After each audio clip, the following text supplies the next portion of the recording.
Sinta, yo. Kaya kepulan sadari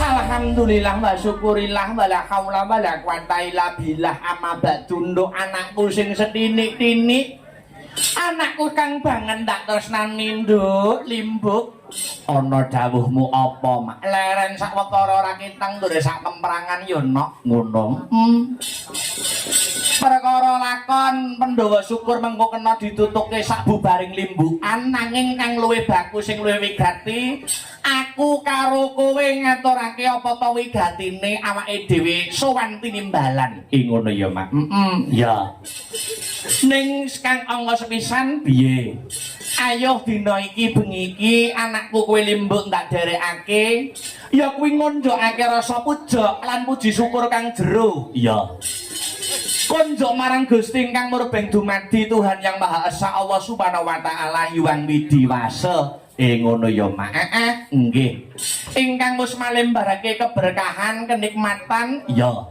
becik nikmat sehat nikmat sempat nikmat iman sehingga aku karo kowe sak rombongan bengi iki ya bisa sowan tinimbalan ana ing adicara bengi iki ngono iya ngestokake dawuh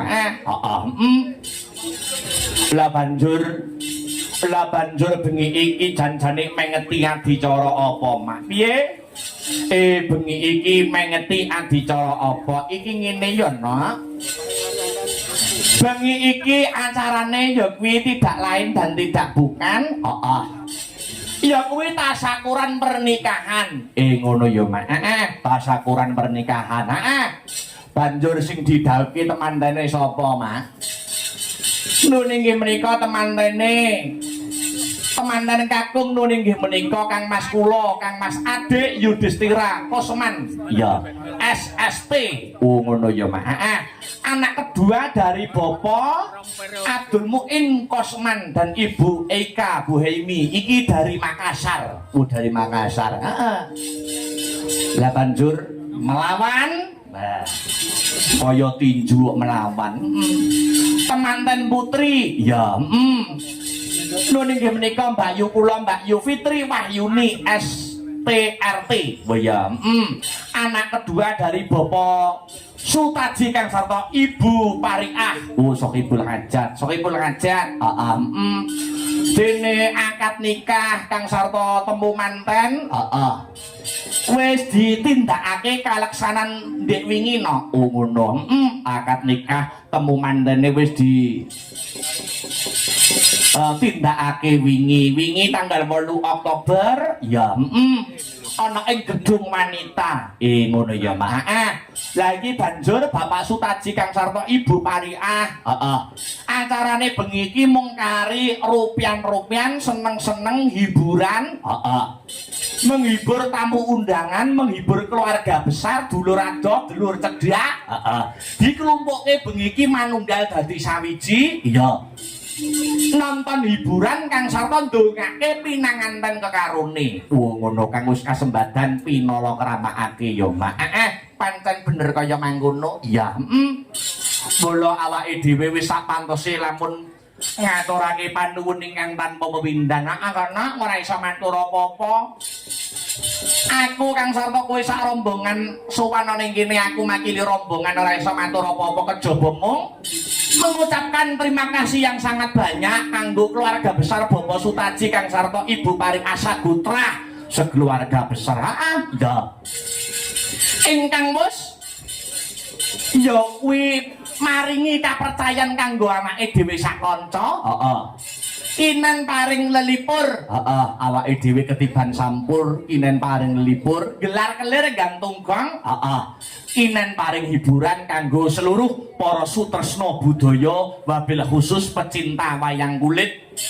Wabil khusus ana ing Alaladan Sombron ngene ya Pak. Pancen bener kaya mangkono. Heeh. Iya Mak ya ngestokke dawuh. Nduk piye? Kaya ngene iki direwangi wong tuwa. Heeh.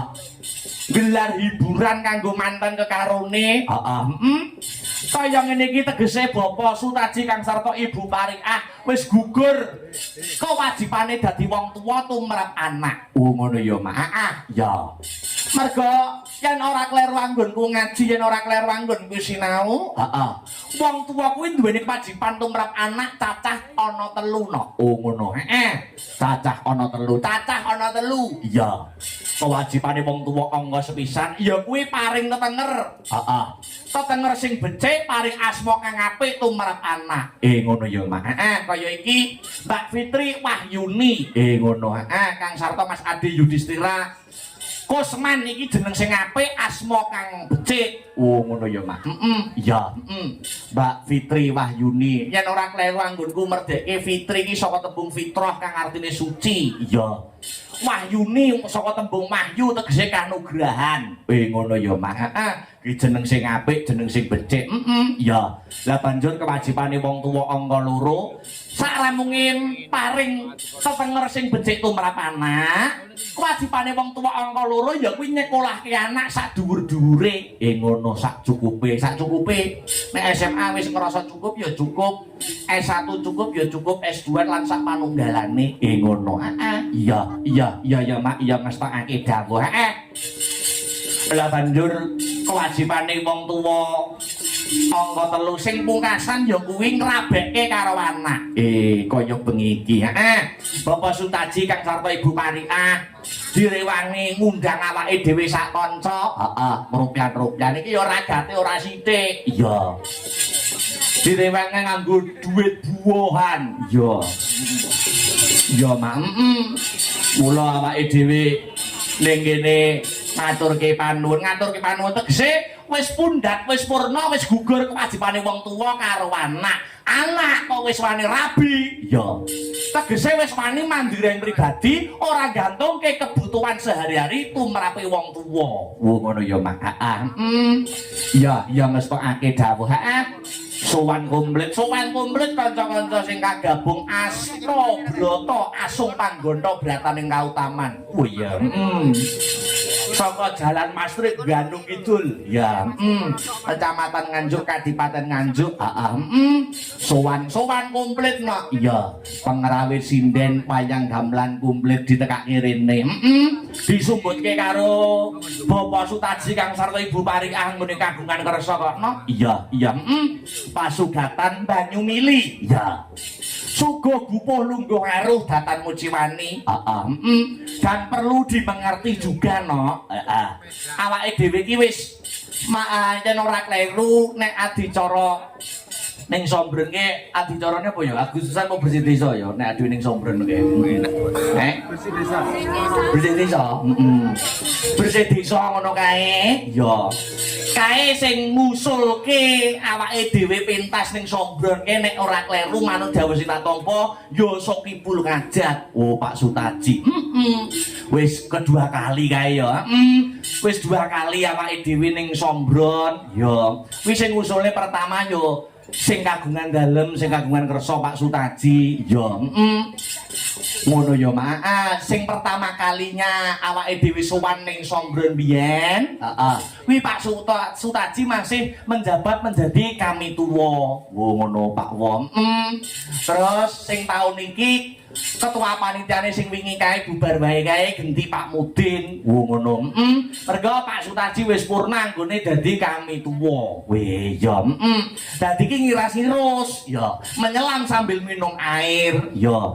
Siji tasakuran pernikahan, angka loro tasakuran purnane Pak Taji anggone wis ora jabat dadi Pak Wo. Ngono. Iya ya, Mak. Wajib disyukuri wis tidak menjabat sebagai pangame tuwa. Ya, ngene iki ya calone Pak Sutaji sok bakale kagungan putu wis ayem ning omah momong putu. Ya. Sing tak sawangi dudu sapa-sapa no. Ya, sing tak sawangi ebesku, bapakku dhewe. Ya, Kok wong nek wis duwe putu ki, katresnane wong tuwa ki malah tresno ning putu timbang anak. Ngono. Ya, ya Mak, ya ngestoke dawuh. Anake Mas dhewe ya. Heeh. Kuwi wis putune bapake awake dhewe kuwi nek wis tresno apa-apa putu. Ya, ora wurunga Pak Sutaji juga seperti itu. Wah, ya Mak, ya ngestokake dawuh. Heeh. Dadi sombron biyen sing ngusulne ya Pak Sutaji anggone gelar-gelar gantung gong. Heeh. Biyen ning sombron terakhir sing taun iki ya bintang tamune nek ndak kleru ya Mbak Lucy bengi iki Asta Brata dan Mbak Lucy diboyong ning daleme Pak Sutaji. Wah, ya Mak, ya luar biasa. Heeh.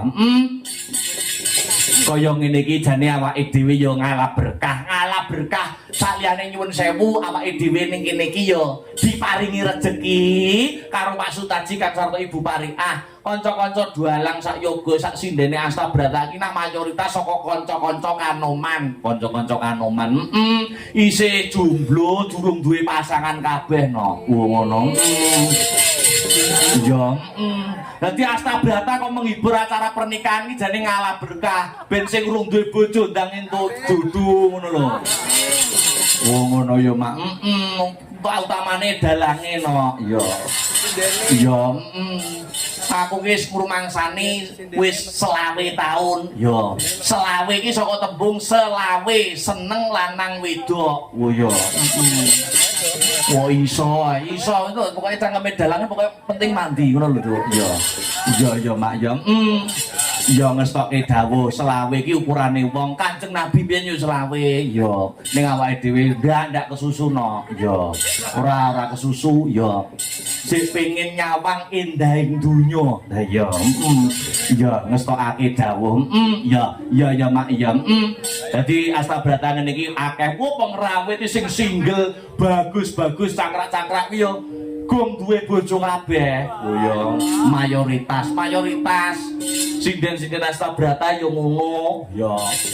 Masih banyak yang jomblo, ya. Masih banyak yang perawan, ya. Perawan ting-ting pojahitan. Lho lah, yo ting-ting to no. Ya, Mula awake dhewe ning kene wis ora arep matur apa-apa. Siji diniati tambah dulur, loro golek rezeki, telu ngalah berkahe keluarga besare Pak Sutaji Kang Sarto Ibu Pariah. Ya Mak, ya ngestoke dawuh. Ndonga banyu mili no. Ya. Muga-muga sak rampunge seluruh rangkaian adicara pernikahan ing antaraning Mas Adi Yudhistira, Kang Sarto, Mbak Fitri Wahyuni. Muga-muga anggone mbangun bali wisma, membangun bahtera rumah tangga dan yo keluarga sing sakinah mawaddah warahmah. Iya, amin ya rabbal alamin. Bisa mewujudkan yo kuwi baiti janati, rumahku adalah surgaku, satemah ing tembe mburine enggalo pinaringan golek kencana ingkang bisa tata jalma wujude putra. Yen lanang dadi putra kang saleh, yen wadon dadi putri kang salehah. Amin Allahumma amin. Allahumma amin. Jebul kae sing